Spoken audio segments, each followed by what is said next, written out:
अब रुक करेंगे अगली बड़ी खबर की और उत्तराखंड से हम आपको बता रहे हैं उत्तराखंड में भारी बारिश का अलर्ट। सभी जिलों में बारिश का येलो अलर्ट जारी कर दिया गया है। पहाड़ी जिलों में बर्फबारी का अलर्ट जारी किया गया है। 30 नवंबर तक येलो अलर्ट जो है वो जारी रहेगा। तो ये बड़ी जानकारी हम आपको बता रहे हैं। पहाड़ी जिलों में बर्फबारी का अलर्ट जारी कर दिया गया। 30 नवंबर तक येलो अलर्ट जो है वो जारी है। ये बड़ी जानकारी आपको बता रहे हैं। उत्तराखंड में भारी बारिश का अलर्ट जारी हो चुका है। सभी जिलों में बारिश का येलो अलर्ट जारी कर दिया गया। पहाड़ी इलाकों की अगर बात करें तो पहाड़ी जिलों में बर्फबारी का अलर्ट जारी हुआ है और ये अलर्ट 30 नवंबर तक जारी रहेगा। तो ये बड़ी जानकारी हम आपको बता रहे हैं। उत्तराखंड में भारी बारिश का अलर्ट जारी है। सभी जिलों में बारिश का येलो अलर्ट जारी कर दिया गया है। बात पहाड़ी जिलों की अगर करते हैं तो वहां पर बर्फबारी का अलर्ट जारी कर दिया गया है। तो ये बड़ी जानकारी आपको बता रहे हैं, जहां पर उत्तराखंड में भारी बारिश का अलर्ट जारी हो चुका है। तो ये बड़ी जानकारी आपको बता रहे हैं, जहां पर उत्तराखंड में सभी जिलों में जो है बारिश का अलर्ट जारी कर दिया गया। पहाड़ी जिलों में बर्फबारी का अलर्ट जारी किया गया। 30 नवंबर तक येलो अलर्ट जारी रहेगा। तो ये बड़ी जानकारी उत्तराखंड से हम आपको बता रहे हैं।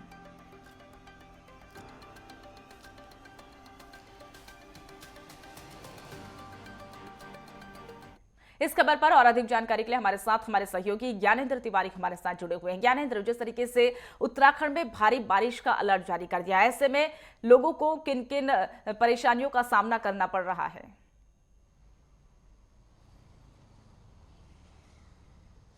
बिल्कुल, अगर हम देखें तो पिछले 2 दिनों से जिस तरीके से मौसम में जो बदलाव है उसका असर सभी जनपदों में देखने को मिल रहा है उत्तराखंड के। और खास तौर पे अगर हम देखें तो 2 दिन बाद देहरादून में आज धूप खिली हुई दिख रही है। 2 दिनों तक आसमान में बादल छाया हुआ था और जिस तरीके से मौसम विभाग ने संभावनाएं जाहिर की थी कि पश्चिमी विक्षोभ के सक्रिय होने की वजह से मौसम में जो बदलाव है प्रदेश के पहाड़ी जनपदों और मैदानी जनपदों में देखने को मिलेगी, ऐसा होता हुआ नजर आया। और आज तीसरे दिन धूप खिली हुई नजर आ रही है। हालांकि मौसम में ये बदलाव अभी भी होने वाला है, जो कि मौसम विभाग ने आज के लिए भी बताया है कि पहाड़ी जनपदों समेत मैदानी जनपदों में भी आज तापमान में गिरावट देखी जाएगी।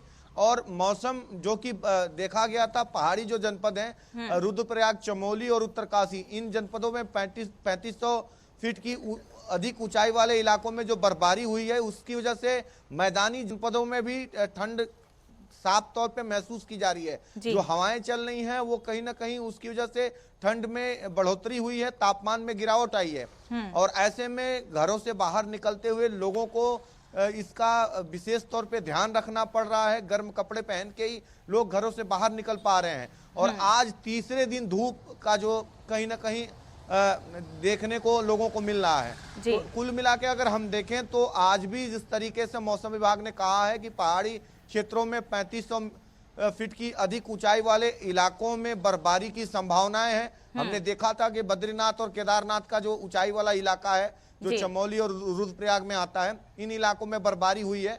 आज भी उन इलाकों में बर्फबारी की संभावनाएं हैं। कुछ क्षेत्रों में बारिश की संभावनाएं जताई गई हैं।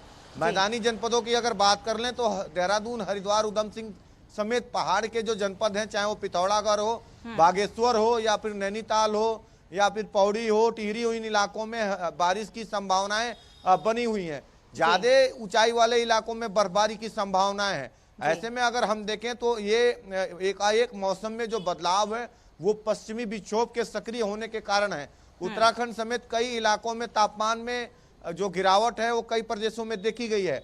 और इसका सबसे ज्यादा वो जो असर है वो हिमालयी राज्यों में पड़ रहा है, जिसमें कि उत्तराखंड भी आता है। और पहाड़ी और मैदानी इलाकों में जो है अलर्ट जारी कर दिया गया। अगर बात पहाड़ी इलाकों की करें तो बर्फबारी का अलर्ट जारी किया गया। तो ऐसे में अगर अभी की स्थिति की बात करें तो पहाड़ी इलाकों में अभी बर्फबारी क्या वहां पर चल रही है? अगर तापमान की बात करें तो कितना तापमान वहां पर पहुंच चुका है?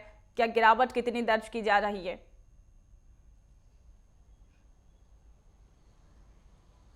देखिए, अगर हम देखें तो पिछले 2 दिनों से तापमान में जो खासा गिरावट है वो सभी जनपदों में देखने को मिल रहा है। लेकिन मैदानी जनपदों के मुकाबले अगर पहाड़ी जनपदों की बात कर लें तो जिस तरीके से रुद्रप्रयाग और चमोली उत्तरकाशी के 3500 फीट के अधिक ऊंचाई वाले इलाकों में जो बर्फबारी हुई है जी। उसकी वजह से उसका असर मैदान तक देखने को मिल रहा है, क्योंकि बर्फबारी की वजह से जो हवाएं चलती हैं, ठंड वाली हवाएं होती हैं, उसका असर मैदानी जनपदों में भी देखने को मिलता है। इसके अलावा पश्चिमी जो यूपी का इलाका है, सहारनपुर है, मुजफ्फरनगर, मेरठ, यहाँ तक इसका प्रभाव साफ तौर पे देखने को मिलता है। और अगर हम देखें तो 2 दिनों तक जो बर्फबारी ऊंचाई वाले इलाकों में हुई है उसका असर देहरादून, हरिद्वार और तमाम ऐसे जगहों पे देखने को मिल रहा है। ठंड हवाएं चल रही हैं, तापमान में गिरावट आकी जा रही है और कहीं ना कहीं आने वाले समय में भी इस तरीके की संभावनाएं बनी हुई हैं। मौसम विभाग ने संभावनाएं जाहिर की है कि अभी भी ऊंचाई वाले इलाकों में जो बर्फबारी है वो देखी जा सकती है।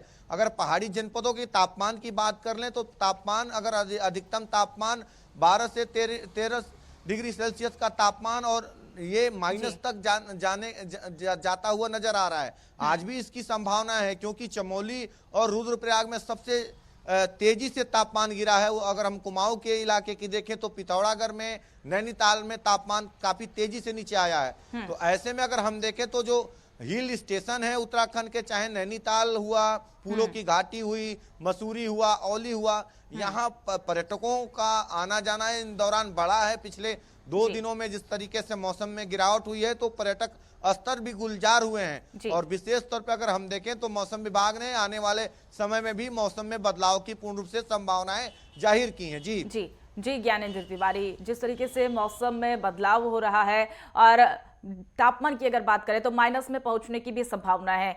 तो आप हमारे साथ जुड़े, तमाम जानकारी साझा करी, इसके लिए बहुत बहुत धन्यवाद।